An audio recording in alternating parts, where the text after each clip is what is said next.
Poppy SSC English second paper এই বইটি থেকে সাফিক্স প্রিফিক্সের প্র্যাকটিস পড়া হচ্ছে।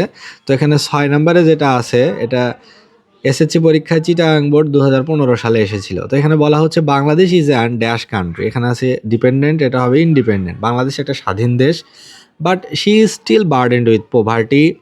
এখানে আছে পপুলেশন, এটা হবে ওভার পপুলেশন, এখনও সে দরিদ্রতায়, তারপরে অধিক জনসংখ্যায়।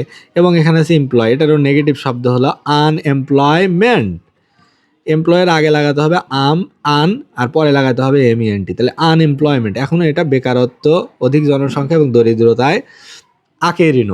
করাপশন, এছাড়া আছে দুর্নীতি। ফুড, এখানে আছে ডেফিসিয়ান্ট, এটা হবে ডেফিসিয়ান, টি উঠে গিয়ে হবে সি, ডেফিসিয়ান্সি হয়, তাহলে ডেফিসিয়ান্সি, এটা এখনও খাদ্য স্বল্পতা রয়েছে। ন্যাচারাল ক্যালামিটিস, প্রাকৃতিক দুর্যোগ রয়েছে, পাওয়ার ক্রাইসিস ইটসেট্রা।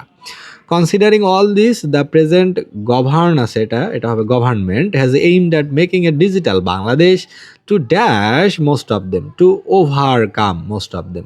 অধিকাংশ সমস্যাকে কাটানোর জন্য সরকার ডিজিটাল বাংলাদেশ তৈরি করার একটা প্রকল্প হাতে নিয়েছেন। The actual aim of digital Bangladesh is to establish technology based government which will emphasize the overall, এখানে আছে ডেভেলপ, এটা হবে development of the country and the nation, যাতে পুরো দেশের একটা সামগ্রিক উন্নতি হয়। এজন্য সরকার ডিজিটাল টেকনোলজি ইউজ করে সরকার ব্যবস্থায় আরও বেশি এটাকে দ্রুতগতি সম্পন্ন করার জন্য চেষ্টা চালিয়ে যাচ্ছে। The country has dash fixed it's target, the country has already ALREADY already fixed it's target of, এখানে আছে অ্যাচিভ, এটা লাস্টের উঠে গিয়ে বসবে ING, তাহলে অ্যাচিভিং ডিজিটাল বাংলাদেশ বাই 2021, অর্থাৎ সরকার ইতিমধ্যে একটা লক্ষ্য ঠিক করেছে যে 2021-এর ভিতরে ডিজিটাল বাংলাদেশে রূপান্তরিত করবে বাংলাদেশকে।